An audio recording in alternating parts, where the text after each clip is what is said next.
Olá, gente! Tudo bem com vocês? Agora sim, nós chegamos ao final do nosso encontro, nosso sétimo encontro, que tem como título Porto Seguro. Um título bem reflexivo, bem significativo ao longo dessa jornada que nós estamos fazendo, desse processo de reflexão sobre o autoconhecimento.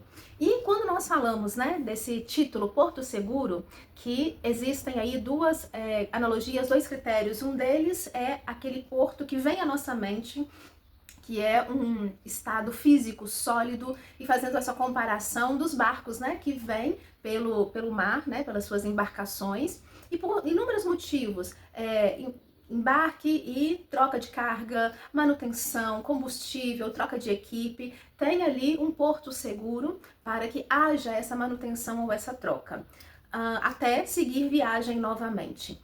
No entanto, na nossa vida, nós buscamos constantemente este ambiente que nós podemos chamar de porto seguro, mas que não é um estado físico, é um estado mais simbólico. Por isso, está nos relacionamentos e na forma das nossas conexões. A primeira delas sempre vai ser nós conosco mesmo, extensível àquelas pessoas que estão ao nosso redor. E é justamente nesse momento de conexão que a gente acaba fazendo as nossas reflexões. Será que isso daqui pode ser considerado um porto seguro? Será que realmente eu me sinto segura ou eu passo segurança devida para quem eu me relaciono? Então aí a gente começa a ter alguns questionamentos que são dessa análise desse processo mais terapêutico. E do mesmo jeito que nós buscamos nas pessoas e nas circunstâncias que estão aí ao nosso redor da vida, nós também precisamos de nos perguntar se nós estamos expressando e oferecendo para o outro aquilo que pode ser considerado como um porto seguro para as necessidades desta pessoa. Quando nós estamos falando de família, então, amparar um ao outro, seja o esposo para com a esposa para com o esposo, com relação aos filhos, com relação aos demais membros da família, de forma não limitada no sentido de impossibilidades, mas limitada no sentido de um ponto adequado àquela ajuda, Porque senão a gente não pode ser salvador, salvadora de todas as circunstâncias, todas as demandas da família. Mas é no limite no sentido de até aqui eu consigo ajudar sem nos atrapalhar. E aí fica essa relação de ajuda mútua. Mas todos nós buscamos na vida ter esse senso, esse espaço, esse lugar, essas relações que tendem ao nosso porto seguro. Mas na vida, nas nossas nuances, altos e baixos, não existe nada fixo, mas existe formas de a gente ir melhorando ao longo do tempo. Então eu trouxe aqui hoje para nossa reflexão o que significa, essa simbologia de um porto seguro que todos nós buscamos, mas que ao mesmo tempo ele também, por não ser fixo, a gente vai modelando, moldando, lapidando para inúmeras relações, inclusive nas mudanças necessárias, quando precisa, por exemplo, de mudar de ciclo. E aí eu trouxe essa leitura, inicial aqui, as melhores coisas da vida são de graça, porque justamente aquilo que a gente busca de maior segurança não está em pontos fixos, não está em algo materializado. E aí a gente pode pensar que às vezes a gente está num ambiente com uma casa consideravelmente luxuosa, um carro zerado do ano, a gente pode ter coisas, no sentido do material que possa suprir alguma necessidade, mas ali ainda não é nosso ponto de segurança. Se as coisas materiais elas estão acima daquilo que nos completa, da nossa essência, nas nossas relações humanas, fica um pouco descompensado.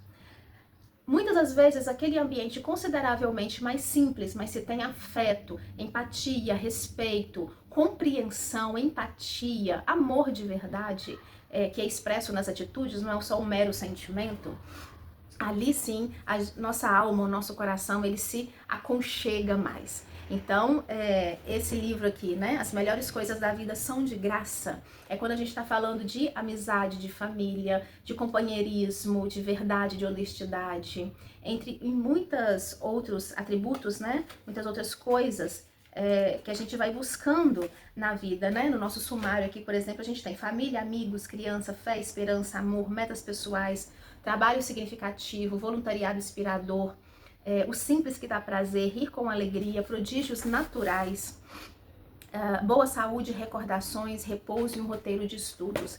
Então, aqui é nosso sumário, né? E a cada capítulo vai sendo trabalhado cada um desses títulos que eu acabei falando aqui para vocês. E resumidamente, né, essas coisas que são de graça, quando nós nos conectamos com pessoas dentro de um ambiente que nos oferece essas virtudes, né, as virtudes comportamentais, as virtudes do nosso cotidiano, né, que faz parte da nossa rotina, dificilmente a gente vai querer se desvincular deste ambiente. Não por causa das coisas materiais que estão envolvidas, mas por causa das relações emocionais que nos conectam. É claro que nós também não podemos deixar de desconsiderar que um ambiente muito bem cuidado, né, que leva para esse certo luxo, né, numa harmonia de uma decoração, de coisas materialmente boas, elas também precisam de ser consideradas. Porque senão a gente cai no risco, né, de ter aquele pensamento de escassez, em que somente os elementos simbólicos são suficientes. Não, a gente gosta sim de coisa boa, né? Não podemos ignorar essa situação. Só que nós não podemos valorizar o material acima dessas coisas que nos conectam emocionalmente, tá? Mas isso aí eu acredito que está bem claro para vocês e pelo público, né, que nós trabalhamos e já conversamos, nós tocamos muito já nesse assunto. Então, deixa eu fazer uma outra leitura aqui para vocês também, deste livro do Eneagrama, Quem é Você? E na primeira página, né, logo aqui já no primeiro capítulo, neste ponto inicial aqui, diz assim, Luigi quer participar agora, né? Mas você vai tomar um banhozinho, meu filho, né? Hora de tomar banho agora? Bom, vamos deixar cada um, né, na sua responsabilidade aí. Mas vamos... Ai, Jesus. Meu amor. Assim também não. Vem cá, deita aqui, tá? Príncipe. Bom, voltando, né? Vamos ler aqui inicialmente esse ponto que é muito importante para a nossa reflexão quando nós estamos falando dessa busca de porto seguro a partir desse processo de autoconhecimento, que diz assim: durante muitos anos da nossa vida, vamos vivendo cansado, às vezes sem entender direito as razões das nossas atitudes. Às vezes nos cansamos dos mistérios de quem nós somos, ou então nos angustiamos na busca de nos compreendermos. Às vezes vivemos atrelados a um ritmo de vida que impõe, escravos sem saber de nós mesmos e dos outros. Ou seja, é como se fosse uma escravidão por falta de autoconhecimento da minha parte e dos outros também. E quebrando a cara ou dando voltas, né? Num ciclo vicioso aí. Percorrendo longos e árduos caminhos na ânsia de crescer, né? Na ânsia, só na vontade de crescer, mas não cresce. Sem termos a certeza do rumo que o nosso passo nos leva. Esse finalzinho aqui, gente, ele é muito terapêutico, ele é muito reflexivo, é algo assim que a gente precisa de trabalhar constantemente, porque é exatamente essa conclusão, né, esse finalzinho, essa pequena frase final, que nos coloca nesse direcionamento para esse percurso de porto seguro. Vou ler ele novamente, né? No início ele fala aqui que muitas das vezes nós cansamos no caminho, né, desse processo de autoconhecimento, nós cansamos de descobrir o mistério de quem nós somos. E por causa desse cansaço, por causa dessa apatia, dessa angústia existencial, nós corremos o risco de fazermos as mesmas coisas, vivermos, digamos assim, numa vida tão rotineira que acaba sendo monótona, né? E para algumas pessoas eu já até falei, né, isso lá no consultório. Perceba que a sua vida está numa tríade: casa, trabalho, igreja, casa, trabalho, igreja. E assim, só fica nesse ciclo, né? Não que esses ambientes eles são desfavoráveis, mas às vezes a gente precisa de ousar um pouquinho mais para não ficar somente nessas 3 rotinas e não ter um compromisso de um crescimento a mais, de desafios a mais, tá? E nesse ritmo, né, que nos põe escravos, sem saber de nós mesmos e dos outros quem nós somos, né? Quebrando a cara, dando voltas. E aqui é o ponto mais importante desse raciocínio. Sem termos a certeza do rumo que nossos passos nos levam. Estes passos que nos levam, né, que nos faz essa jornada de caminhada, de processo de crescimento, é isto daqui que é o nosso porto seguro. O nosso porto seguro, então, ele é o próximo passo. É a base dos nossos sonhos, das nossas metas, da nossa projeção de melhoria enquanto pessoas né? Enquanto comportamento, pensamentos, condutas no nosso dia a dia, e também na melhoria daquilo que está ao nosso redor. Porque tudo aquilo que nós temos, né, voltando até o início da nossa conversa, até no sentido material de ter, né, das coisas materiais, elas também precisam de ter a devida manutenção. Quando a gente compra um carro, a gente fica com ele um tempo, mas depois precisa de trocar. A nossa casa, frequentemente, ela precisa de algumas manutenções. Não dá para comprar uma casa, um apartamento e achar que a durabilidade vai ser eterna.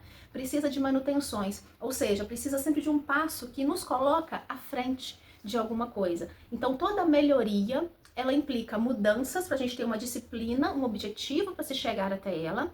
E é este movimento de ir à frente que significa, de fato, nosso porto seguro. Que significa o que a gente precisa de realizar para alcançar. Perceba que se nós estivéssemos plenamente satisfeitos com toda a nossa existência, se a gente não tivesse sonhos, se não tivéssemos meta a ser, né, alcançado, se tudo estivesse tão maravilhoso que a gente não pudesse pensar em buscar algo à frente, a gente cairia numa angústia, numa depressão muito grande, né? Então, o que nos move são os nossos sonhos, os nossos anseios, aquilo que a gente ainda precisa de alcançar. E nós precisamos de alcançar, gente, muita coisa ainda. A começar pela nossa melhoria, né? O nosso relacionamento conosco mesmo, as nossas lapidações, as nossas mudanças, como eu já falei, né? De pensamentos, de atitude, de tratamento uns com os outros. Principalmente quando está no núcleo mais familiar, o tratamento de amorosidade, de afetividade, de compreensão. Para nós melhorarmos o nosso núcleo mais importante, que nos promove um crescimento e referência de vida para daqui em diante. E, consequentemente, a gente também tem as nossas melhorias, que elas estão mais no campo externo ou material, tá? Mas este compromisso que nos leva adiante é que precisa de ser, de fato, o nosso porto seguro. E a gente também não alcança nada sozinho, né? Nós precisamos de ter relações interdependentes de forma saudável. Perceba que eu falei interdependente e não dependente uns dos outros. Porque em algum momento, por exemplo, os filhos, vai chegar num determinado momento da vida que eles vão seguir o seu próprio caminho. E espera-se que eles saiam, né, da casa para ter os rumos e as escolhas e enfrentar os desafios que a vida vai apresentá-los para levar adiante, tá? Então é uma relação de interdependência, é uma ajuda mútua, é uma ajuda coletiva, de um para com o outro, mas não uma dependência de ficar dentro de um mesmo espaço, impedindo crescimentos pessoais, né? E nas outras áreas da vida também, amorosos, de trabalho, né? Enfim. Então esse nosso porto seguro maior é a gente reconhecer quais são os nossos sonhos, quais são as nossas metas, quais são os nossos objetivos ainda de ser alcançado. Porque é justamente na nossa mudança, no nosso compromisso de mudar, que nós vamos ter as facilidades de chegar até esse objetivo. Então, que o nosso porto seguro maior seja elevar os nossos sonhos, a nossa capacidade de conquistar e alcançar, né, isso que está na nossa mente, para que nós possamos nos sentir mais realizados, né? Porque para toda realização vai depender do esforço, tá? Não, você pode imaginar o que você quiser, né? Às vezes lá no consultório eu até provocativamente pergunto, né? Se você pudesse receber uma passagem para você viajar para qualquer lugar do mundo hoje, qual lugar você escolheria? E muitas pessoas falam assim, né? Ah, eu queria ir muito para América do Norte, para Europa, né? Já disse até Japão, inclusive, né? E este sonho, mesmo que você queira viajar para o outro lado do mundo, ele é possível de ser alcançado e realizado. Só que quanto maior o sonho, maior também são os esforços que a gente tem que fazer para alcançá-lo. Tá? Mas impossível? Não. Nada é impossível quando a gente tem uma fé que nos move e o compromisso de colocar toda a nossa energia para alcançar esse objetivo. E quando nós estamos unidos em família, então, dificilmente vai não ser realizado. Pode vir turbulências, pode vir situações que podem nos desafiar, né, para alcançar, mas quando nós estamos unidos no mesmo propósito, tudo fica muito mais fácil. Então, que o nosso porto seguro seja esse compromisso da nossa realização de sonhos. Porque nós estamos encerrando um ciclo, né, mas logo em seguida outros virão, com novos desafios, com novas perspectivas, né? E quem sabe aí novos sonhos também podem ser alcançados, podem ser conquistados. A gente finaliza aqui então esse nosso diálogo, né? Esses nossos encontros. E daqui em diante nós vamos buscar, né, enquanto pessoa, né, enquanto profissional, enquanto escritora, enquanto gestora, né, deste espaço, eu também tenho que ter o compromisso de renovar daqui para frente novos diálogos que a gente vai ter daqui em diante, tá? Fico aberta para receber todos os feedbacks, né, que vocês quiserem falar comigo, pontos de melhoria, temas, né? A gente está aqui aberto a todo esse diálogo. Desejo para vocês muita paz, muita prosperidade, lindas mudanças na vida, porque a gente está aqui para isso mesmo, para buscar cada vez mais os nossos pontos de segurança, mas que não são fixas, né? Que elas têm uma natureza de mudança saudável para nos colocar em níveis mais elevados da vida. Tudo de bom para vocês e até os nossos próximos encontros, sejam eles presenciais, né, ou aqui virtuais, mas a gente sempre vai estar na nossa conexão, no nosso vínculo mais saudável. Um beijinho carinhoso e até mais!